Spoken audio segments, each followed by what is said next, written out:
Thanks for having me this morning.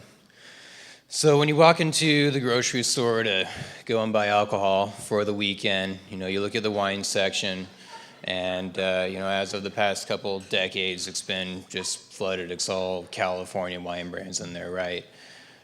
Now when you go to buy beer, for the past decade, it's been local California craft beer. But then when you turn to the spirits section, you look at it, and most of the spirits there are coming from overseas, or it's made in a large factory in the Midwest, and oftentimes just the same large factory, and they just rebrand it.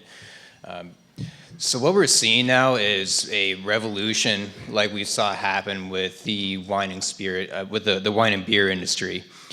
We're seeing craft spirits really emerge as a juggernaut in the industry. Even though craft spirits only accounted for about 2.5% of the sales overall in the spirits industry, in the past 5 years, it was responsible for over 20% of the overall growth in the industry. So a little bit about me. I decided to get my start as a student at Cal Poly. I got the bright idea to start making moonshine in my dorm room. Campus authorities didn't appreciate that much. Got kicked out, moved off campus, continued perfecting my craft there, and ended up getting pretty good at it.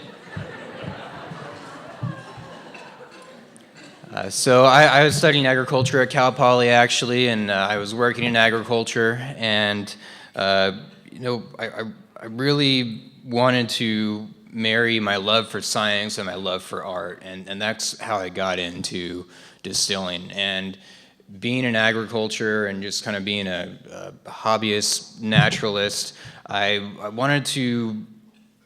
realized that we grow some of the best things here on the Central Coast, whether it be on our farms or naturally in our hillsides, and I wanted to infuse that into our spirits. What's happening with this craft spirits industry is people aren't drinking just to get drunk anymore. People they're not going to the store to buy $10 handles of vodka and get wasted.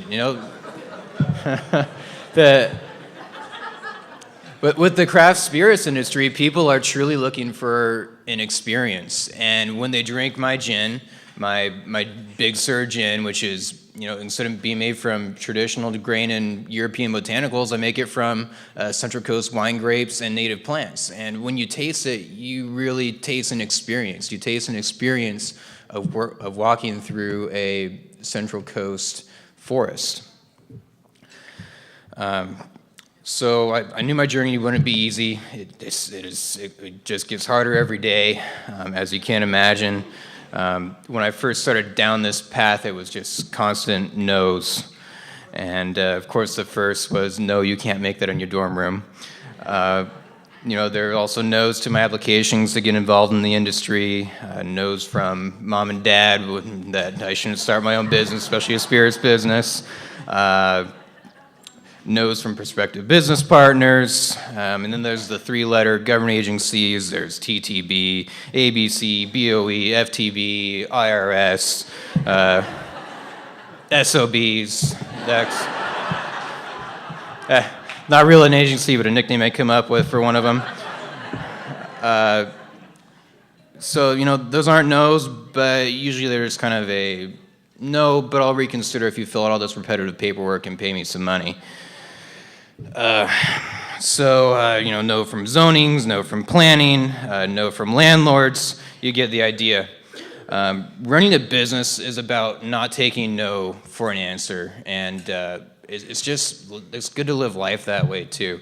Just live life and don't take no for an answer. It's asking why the answer is no, and then coming back until you get a yes. It's about laughing in the face of rejection and moving forward with what you believe in. It's about triumphing in the yeses too, because you do get yeses. I was fortunate enough to get a yes from Cal Poly, which brought me here to the Central Coast.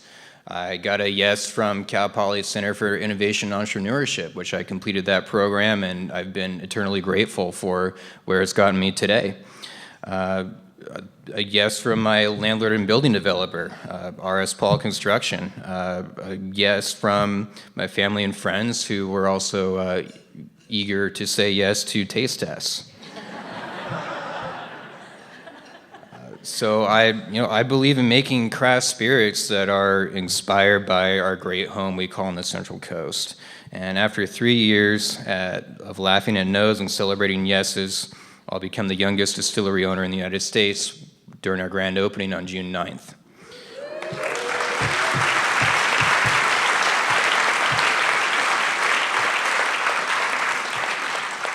And I'm really looking forward to sending my roots deeper into the San Luis Obispo business community.